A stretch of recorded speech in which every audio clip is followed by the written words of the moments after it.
नमस्कार दोस्तों, आप सभी का स्वागत है कहानी आपकी और मेरी ग्रहों की जुबानी यूट्यूब चैनल के ऊपर। इसमें आज जो हम लोग बात करेंगे, सिंह लग्न के लिए बात करेंगे। अक्टूबर का महीना आपके लिए कैसा रहने वाला है।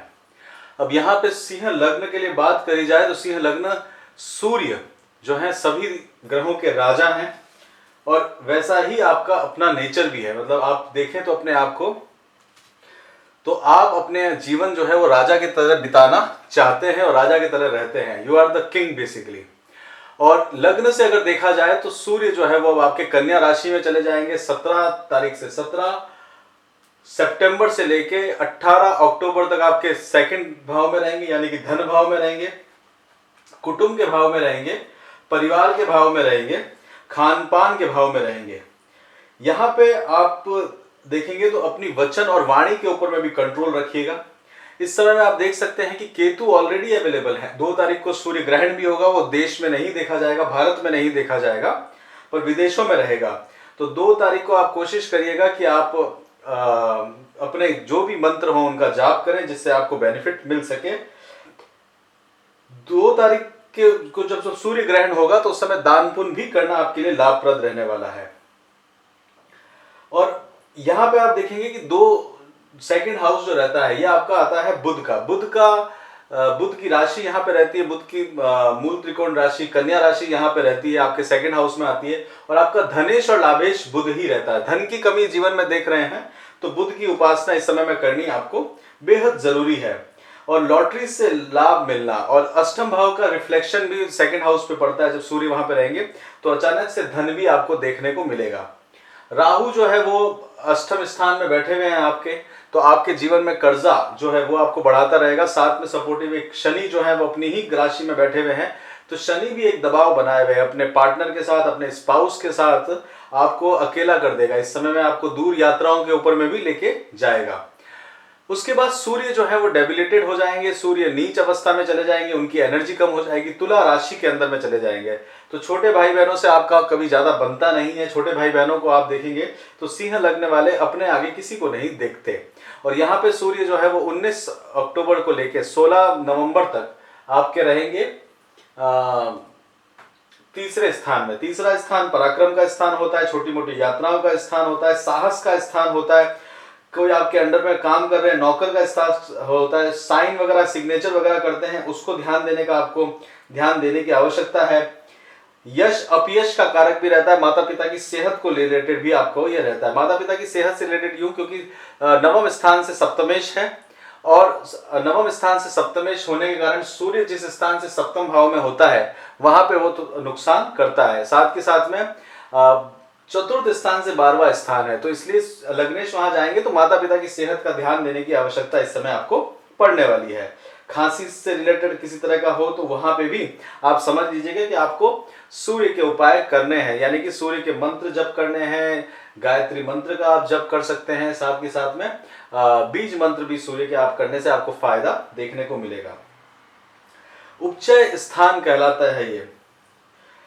अब सूर्य के साथ में जो है शुक्र जो रहेंगे, शुक्र तुला राशि में ही चलेंगे। 19/9 को आ गए थे और करीब 12 तारीख तक, 12 अक्टूबर तक आपके तुला राशि में रहेंगे। अपनी ही राशि में रहने वाले हैं, तीसरे स्थान पे रहने वाले हैं। शुक्र आपके लिए कर्म स्थान के स्वामी भी हैं और शुक्र आपके लिए पराक्रम स्थान के स्वामी भी हैं। पराक्रम स्थान का स्वामी स्वयं अपने घर में आया है, तो ये समय आपको एक अपने एफर्ट्स करने का समय देखने को मिलने वाला है।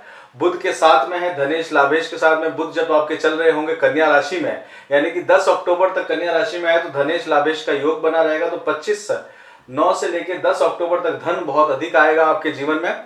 और उसके बाद में तुला राशि में चले जाएंगे, यानी कि तीसरे राशि के अंदर में अपने तुला शुक्र की राशि में चले जाएंगे। तो वहां पे वो करीब पूरे अक्टूबर यानी कि 30 अक्टूबर तक वहां पे वो रहने वाले हैं। शुक्र और बुध जो है वो आपके लिए प्रॉपर्टी के कारक भी रहते हैं, लाभ स्थान के स्वामी भी हैं। तो लाभेश अपने से पंचम स्थान पे जाएंगे, तो मित्रों से जो ताल्लुकात हैं आपके, उनके संतान के पक्ष में भी वहां पे भी आपको धन की आवश्यकता जो रहती है वो देखने को मिलेगी। गुरु अभी आपके चल रहे हैं कर्म स्थान में। गुरु आपके लिए मूल त्रिकोण के स्वामी है, गुरु आपके लिए अष्टम भाव के भी स्वामी है। तो आप देखेंगे कि पंचमेश अष्टमेश का स्वामी भी है, तो ज्यादा संतान आपके होती नहीं है। और कम संतान आपके जीवन में रहती है, परंतु मूल त्रिकोण राशि है धनु राशि, तो वहां पे आपको संतान का कारक रहता है। और आपका अगर किसी गवर्नमेंट या मिनिस्ट्री या पॉलिटिकल पार्टी के साथ में संबंध है तो वो आप अपने जीवन में देखते हैं। सिंह लग्न वालों के अधिकतर ये पाया जाता है। गुरु वक्री हो जाएंगे 10 अक्टूबर को, कर्म स्थान के अंदर में वक्री हो जाएंगे, तो यहाँ पे कोई भी कार्य हो आप 10 अक्टूबर से पहले पहले खत्म करने का कोशिश करिएगा। मंगल जो है सेनापति है, राजा के साथ सेनापति की वैल्यू बहुत अधिक बढ़ जाती है। मंगल अपने आप में मिथुन राशि के अंदर में चले जाएंगे 27 अगस्त से लेके 20 अक्टूबर तक वो वहां रहने वाले हैं। फिर उसके बाद में वो 21 अक्टूबर से आपके 12वें स्थान में चले जाएंगे। तो ये मंगल जो है पराक्रम भाव के स्वामी है, आपके लिए कारक ग्रह है, आपके लिए नवम स्थान के स्वामी है, भाग्य स्थान के स्वामी है, चतुर्थ स्थान के स्वामी, जहां पे प्रॉपर्टी वगैरह में आपका इंटरेस्ट होता है, आपको प्रॉपर्टी बनाने का बहुत इंटरेस्ट होता है, तो यहाँ पे चतुर्थ स्थान का स्वामी जो है वो लाभ स्थान के अंदर में जा चुका होगा। तो मंगल के उपाय करने से आपको अच्छी प्रॉपर्टी, मित्रों का सहयोग देखने को मिलेगा।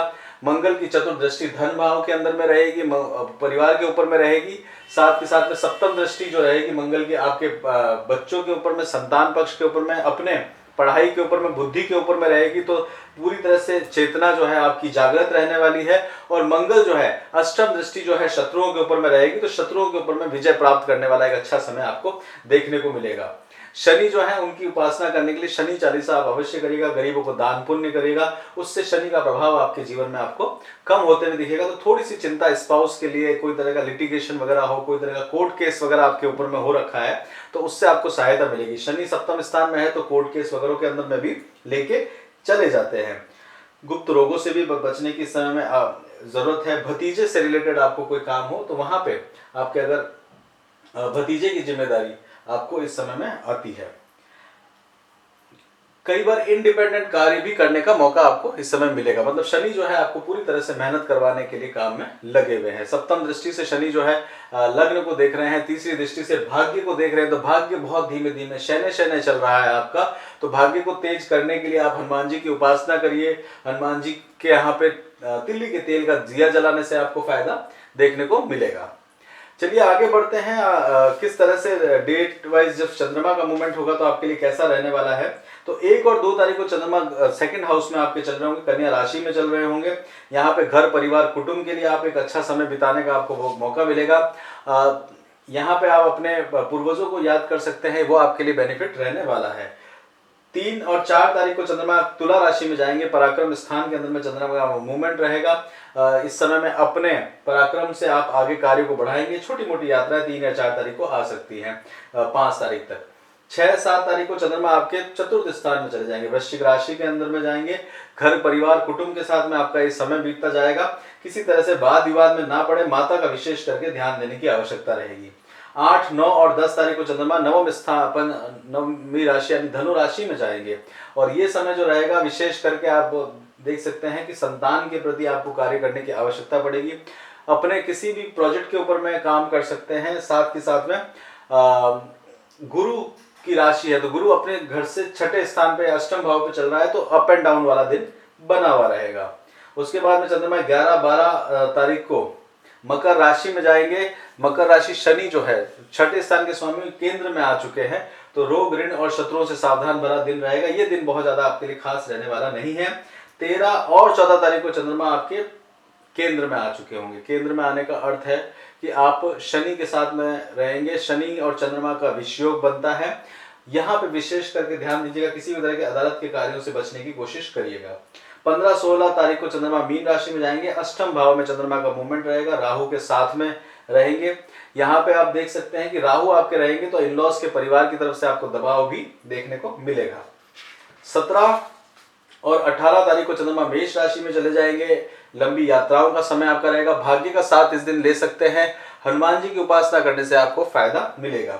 19-20 तारीख को चंद्रमा जो है आपके वृषभ राशि में चले जाएंगे, यानी कि आपके कर्म स्थान में रहेंगे। कर्म स्थान से बना हुआ दिन है आपके लिए रहने वाला है।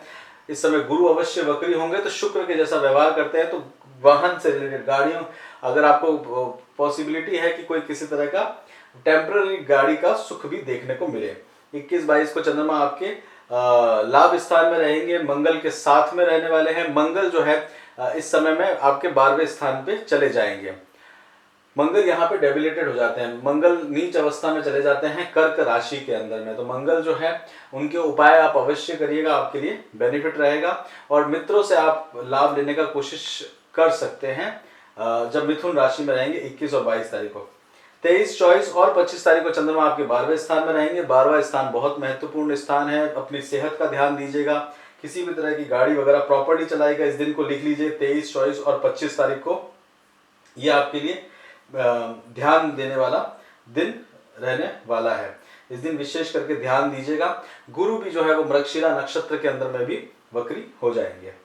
26, 27 तारीख को चंद्रमा लग्न में आ जाएंगे। लग्न में आने का अर्थ हुआ कि आपने मान सम्मान के प्रति बहुत कॉशियस हो जाइएगा। तो जो महीने भर का आपने काम करा उसको बहुत ध्यान से करिएगा। इस समय लोग आपसे जवाबदेही मांगते हुए जाएंगे। 28, 29 और 30 तारीख को चंद्रमा आपके सेकंड हाउस में चले जाएंगे। ये बहुत विशेष करके दिन रहने वाला है। इस समय में आप घर परिवार के साथ में रहिएगा। कोशिश करिएगा कि ये समय आप शांतिपूर्वक बिताएं, आपके लिए बेटर रहने वाला है। 31 तारीख को चंद्रमा तुला राशि में जाएंगे, 31 और 1 तारीख को। और ये समय आपको विशेष करके अपने पराक्रम का समय रहने वाला है, तो उसको आप अवश्य करते हुए जाइएगा। चलिए आगे हेल्थ की बात करते हैं। तो हेल्थ का ध्यान देने की अवश्य आवश्यकता है कि राहु जो है वो जलीय राशि के अंदर में है, अष्टम भाव में है। तो यहाँ पे आपको राहु के लिए ध्यान देने की जरूरत पड़ेगी।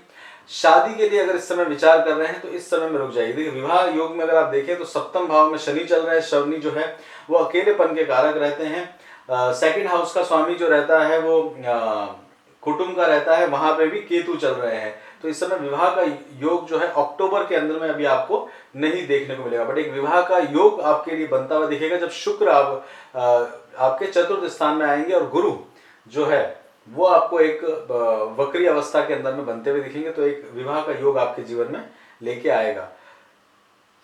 इसके साथ साथ में आप देखेंगे कि अक्टूबर के बाद नवंबर के अंदर में महीना आपका अच्छा विवाह के लिए योग बनता हुआ दिख रहा है। एजुकेशन या पढ़ाई के लिए अगर आप देख रहे हैं तो पढ़ाई के लिए एक समय आपका चल रहा है। चतुर्थ स्थान का स्वामी मंगल जो है लाभ स्थान में बैठे हुए हैं, तो पढ़ाई से लाभ देखने को मिलेगा। 11वें स्थान में ही बैठे हुए हैं और अपने आप में परिवर्तित होते हुए 12वीं नवम स्थान के स्वामी भी हैं। तो पढ़ाई के लिए बहुत एक अच्छा समय आपके जीवन में चल रहा है। अगर आप एजुकेशन लेना चाहते हैं तो बहुत बेहतरीन समय आप बिता सकते हैं। बच्चों के लिए प्लान कर रहे हैं इस समय में, तो आप इस समय बच्चों के लिए प्लान कर सकते हैं। साथ के साथ में बिजनेस के अंदर में देखें तो बिजनेस में थोड़ा सा आपको रुकाव देखने को मिलेगा। पैसों का फ्लो आपका कम होते हुए दिखेगा, वहाँ पे आप सावधान रहिएगा। घर खरीदने और बेचने के बारे में, तो घर खरीदने के लिए अच्छा समय चल रहा है। ओवरसीज विदेश जाने का एक योग आपको मिलेगा 21 अक्टूबर के बाद में। और किसी तरह का उपाय आपको करना हो तो हनुमान जी की उपासना अवश्य करिएगा। हनुमान जी की उपासना करने से आपको लाभ देखने को मिलेगा। साथ के साथ में भगवान राम की उपासना करने से भी आपको फायदा लेके आएंगे। दान पुण्य के अंदर में आप देखा जाए तो गेहूं का दान करने से आपको फायदा मिलेगा। 2 अक्टूबर को आप करते हैं तो आपके लिए बेनिफिशियल रहने वाला है। इसी के साथ यहीं पे रोकते हैं। सिंह लग्न का आपको कैसा लगा आप जरूर बताइएगा। चैनल को लाइक शेयर सब्सक्राइब करिए। अपना खूब ध्यान रखिए, खुश रहिए। जय श्री राम।